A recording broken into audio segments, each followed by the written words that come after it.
What's going on, everybody? Welcome into an all-new episode of the PackADay podcast. I'm your host, Andy Herman. You can follow me on Twitter at Andy Herman NFL. You can follow the podcast at PackADay Podcast. Great show lined up for you today. We're going to be talking about some players who are trending in the right direction, some players who are maybe either trending down or maybe just got off to a slow start. Spent most of my day today watching some All-22 from the Titans in their first two games, so kind of going to go over my takeaways from that. Before we get there, though, a couple quick shout-outs, and then we're going to go over the injury report as well. But before we get there, shout-out to our new members, Dalton Hunter, Chase Cogdill, Van Halen 1984, Packers HQ, Orton Goodfellow, Gons USA, Nick Sherman, and Brandon Chasehorn. Appreciate you guys for signing up. You guys know the deal. Check out those PackADay podcast memberships. Otherwise, just make sure to like, subscribe, comment, 5-star reviews. Those are all super helpful. Anything you can do to engage in the video, tell a friend, whatever you might be able to do is always super helpful to the channel. So we always appreciate that.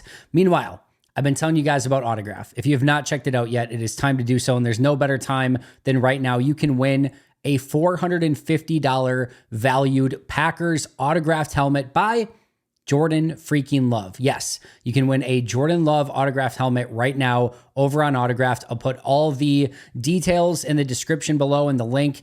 Download the Autograph app, get started. It's a one-stop shop for all of your Packers needs. And if you're a fan of the Brewers, the Bucks, or any other team in the NFL, NBA, NHL, and it goes on, this is your spot to get all of your sports news in one area. It is so nice. All of the podcasts, all of the articles, obviously community that is chock full of Packers fans and fans of your favorite team. So make sure to download it. And like I said, right now you have the ability to go out there and win a $450 Jordan Love signed Packers helmet. I will put all the details in the description. All right, injury report. Jordan Morgan out. We have Carrington Valentine as doubtful. And the one that kind of matters a little bit, Jordan Love as questionable. Those are your three players that are on the injury report for Green Bay. Tennessee is pretty much cleared. Tyjae Spears, their running back, is going to be good to go in this one. He practiced. Doesn't seem like it's going to be an issue. He is listed as questionable, but no real concern there for Tennessee. For Green Bay, definitely a little bit of a concern. You have three players who are, well, one, your starting quarterback. That kind of matters a lot. But Carrington Valentine, who had kind of seemingly taken the main primary role from Eric Stokes. It still was a competition. It was back and forth. It was basically 50-50, but Valentine kind of went from let's give you a drive in week one to you're playing more than Stokes in week two. I don't know if that was going to trend to you're the guy in week three or just it stayed a coin flip and they were going to each get their playing time. I don't know, but either way, Carrington Valentine, doubtful, very unlikely to play in this one. Now, the good news, you have Eric Stokes. Like, you still have a starting caliber corner on that side, and this will be a huge game for Eric. If you're in a competition and your competition can't play in the game, which gives you the opportunity to play the entire game, that is a huge opportunity. So hopefully Eric Stokes takes advantage of that and goes out and has an amazing game. Same thing with Jordan Morgan, right?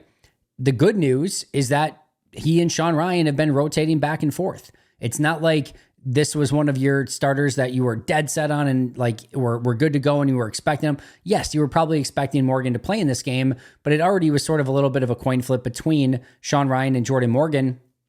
This just gives Sean Ryan that opportunity. And very similarly to Eric Stokes, this is one where it kind of seems like on defense, maybe they're trying to get to more Valentine. On offense, it seems like they're trying to get to more Morgan. Well, Sean Ryan, Eric Stokes, here are your opportunities. You're going to get the job. I do wonder, one of the things that we've talked about with Sean Ryan and that Matt LaFleur has talked about is the conditioning.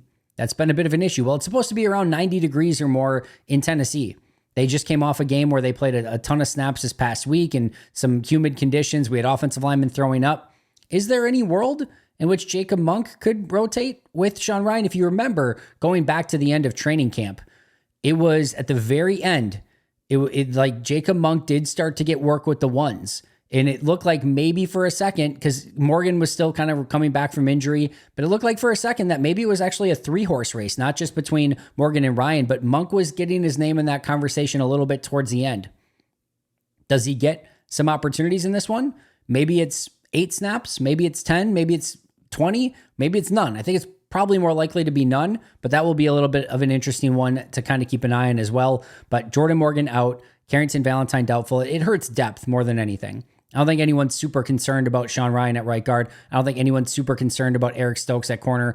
But if there are injuries at either of those positions, it definitely leaves you a little bit more vulnerable. On the offensive line, 3 clear, 6th, 7th, 8th guys, right? Jacob Monk, Andre Dillard, and Kadeem Telford. Those will be your 3 offensive linemen up off the bench.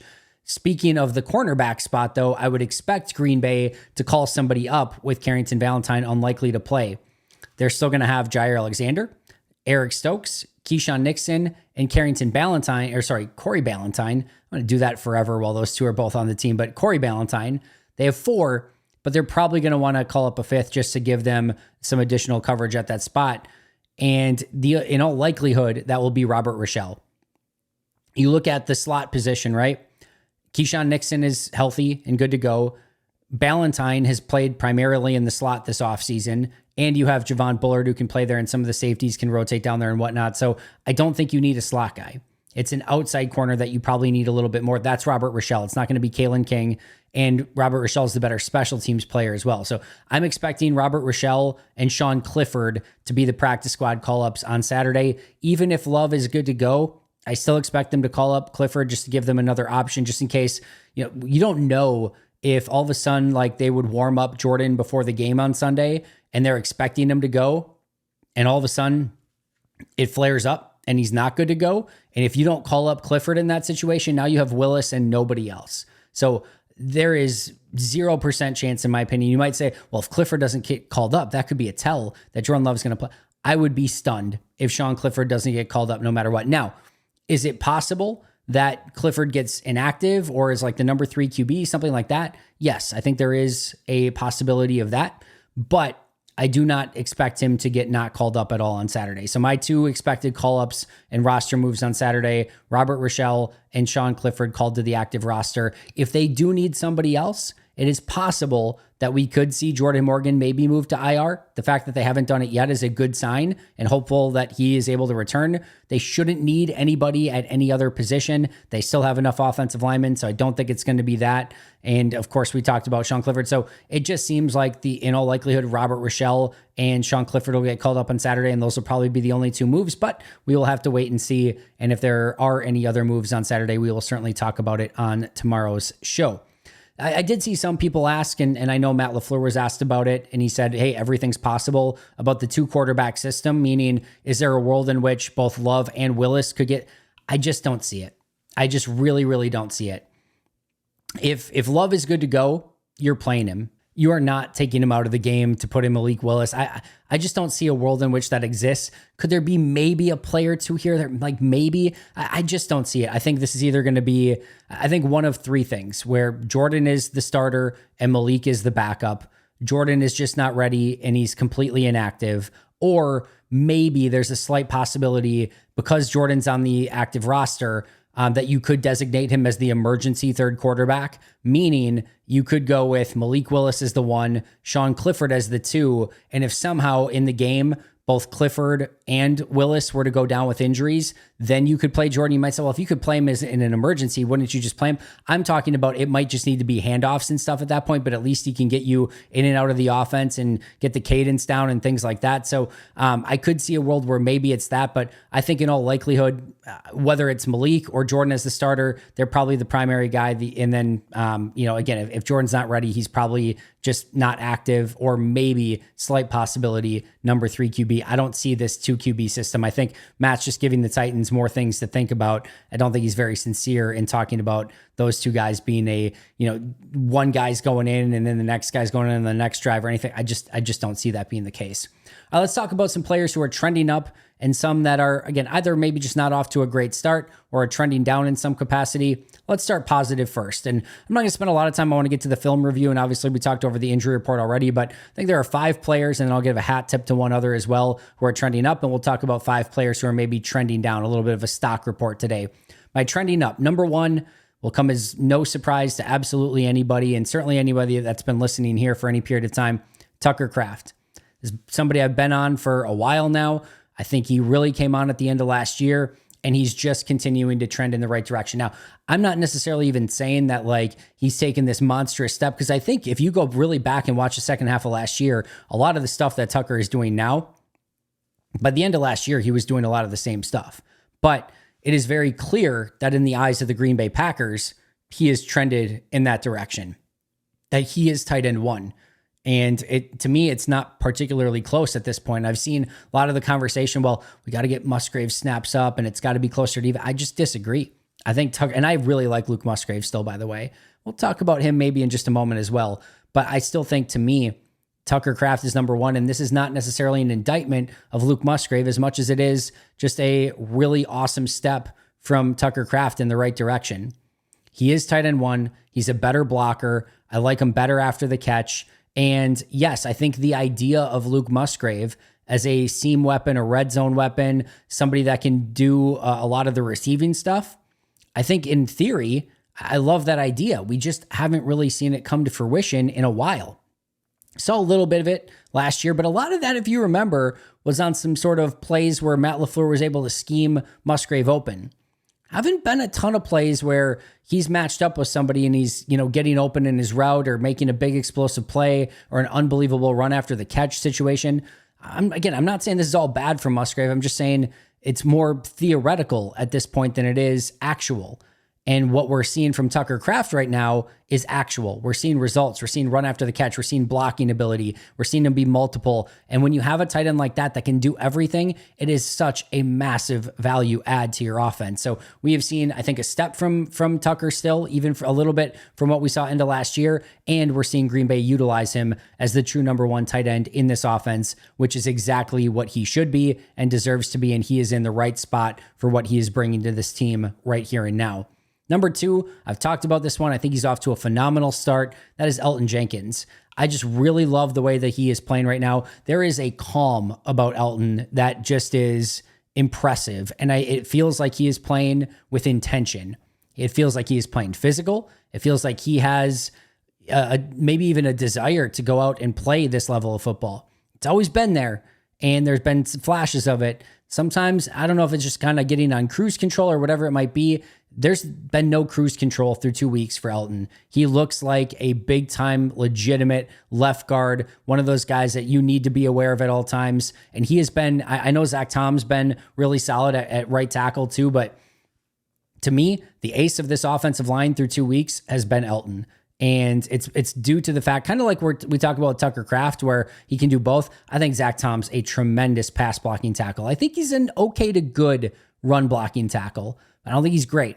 I think what I've seen from Elgton so far, great pass protection and great run blocking. If you can do both, you are in for a huge season. And what we've seen from Elgton so far has been him being great in both run blocking and in pass protection. Number three, Javon Bullard. And to me, what Bullard is bringing to the back end of this defense, and I talked about this a little bit on Happy Hour, is he is bringing a physicality and a speed and a all-out mentality to the back end of that defense. And I know it's a little bit tough at times to see the safety on the TV copy. If you see him in the box or wherever he's playing, spend a little time watching Javon Bullard. He is playing fast. He is playing physical. He can be when he wants to be, or not when he wants to be, when he gets the opportunity. He can be a little bit of an intimidator over the middle of the field. I just love the way that he's playing. And there will be mistakes.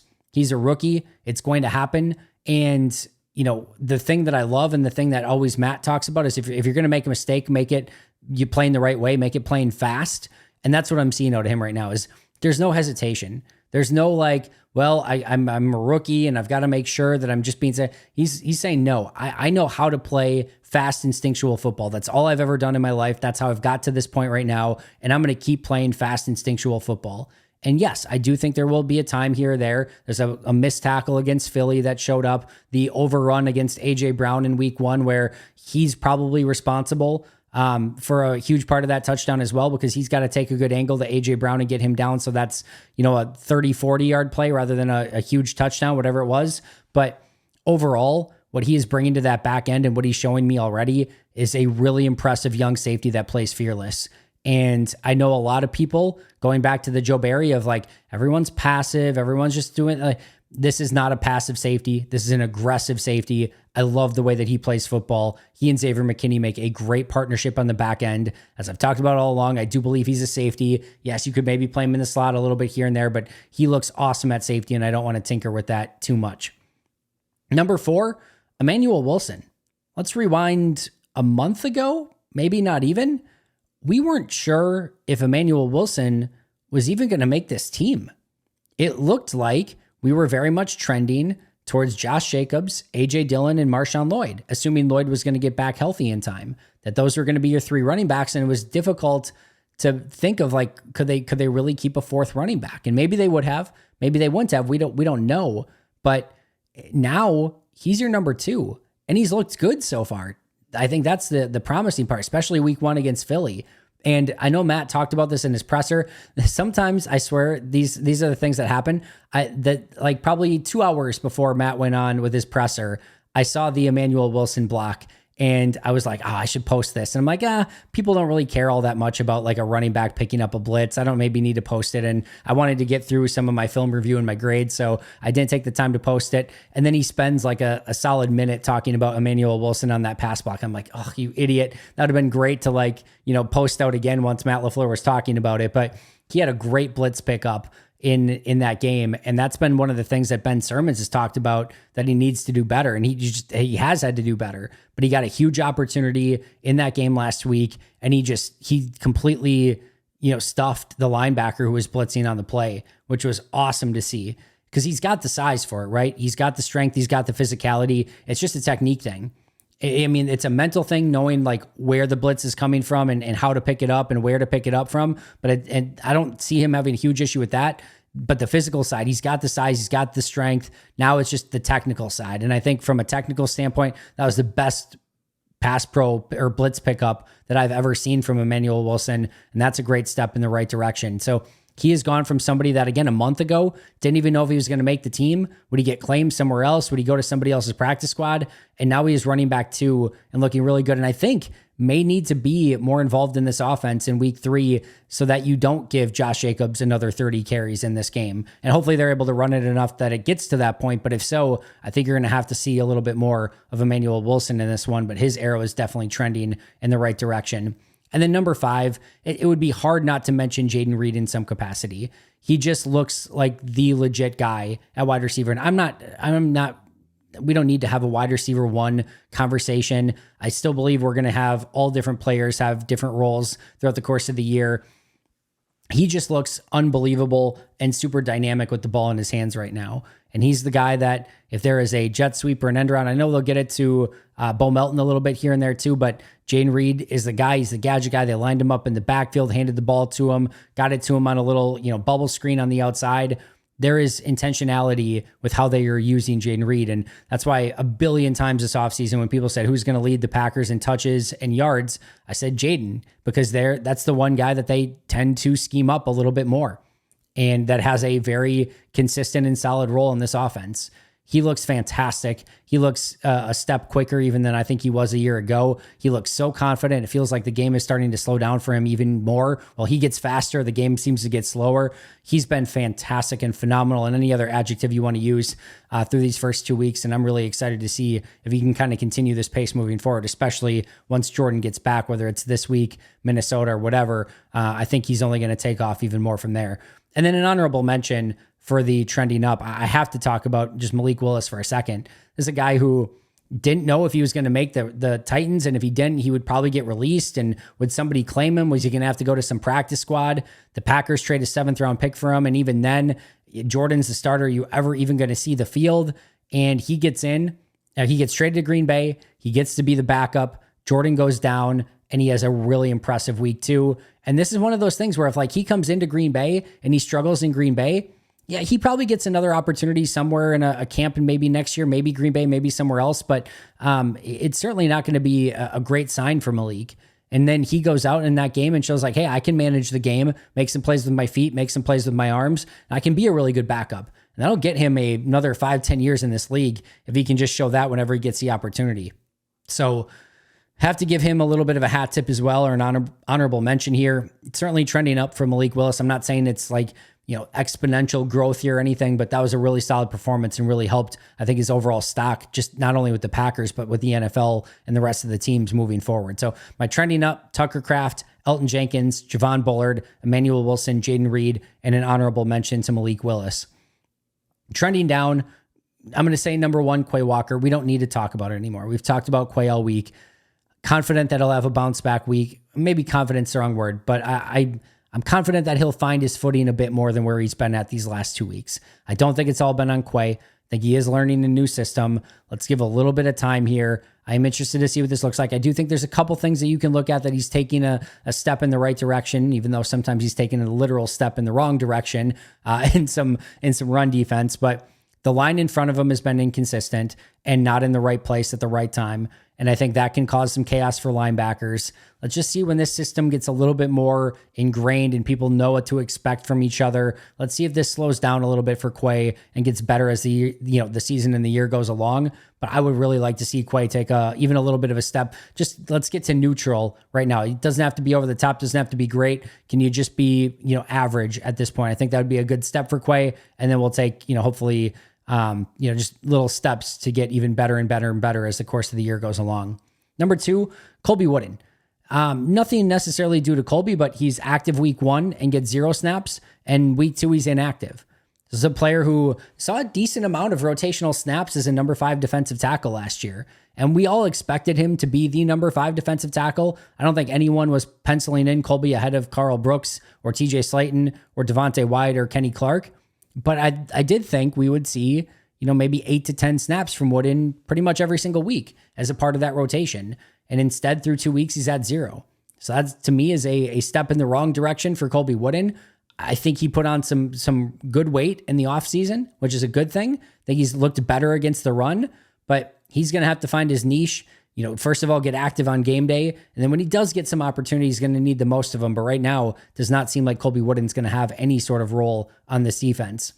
Number 3, we talked about it, Luke Musgrave. I'll say it one more time. I don't think this is an indictment of Luke. I think it's more of a better situation and scenario and just perfect fit for Tucker and the way that he's been playing. But certainly a lot of hope. 2nd round pick last year for Luke Musgrave, that he was going to have a significant role in this offense. It just feels like Luke has not been able to find his rhythm in this offense through the first year and 2 games of his career. I think he still has a very bright future. He's a massively talented dude. I think they can find even more ways to use him. I think this week against Tennessee is actually a good matchup for him. And I think you will see a couple of plays, and I think maybe even a big play from Luke Musgrave in this one. I think there's that opportunity there. But he needs to make those plays. He needs to make his presence felt a little bit more. He needs to show why he was a 2nd round pick, because I think there's a ton of talent. I mean, a ton of talent in Luke Musgrave. I think it's up to Green Bay and Luke Musgrave to unlock that. You can tell there's been a little bit of a step back. He's the number 2. It's not equal with Tucker Kraft, and he just, again, needs to find a little bit more of a rhythm within this offense. Number 4 is more slow start than I think anything, but Kenny's off to a very slow start. The 2nd week was okay. Week 1 was really rough. One of the worst games I've ever seen from Kenny. And the big thing through 2 weeks is he's just not holding up as well as a run defender. Some double teams, he's just getting blown off the ball a little bit more. He's vacating his gap, and that needs to get cleaned up. And you talk about some of the issues with Quay. The two big plays that get kind of viral from Quay the last couple weeks, both of them were not helped by the fact that Kenny got completely thrown out of the play on both occasions.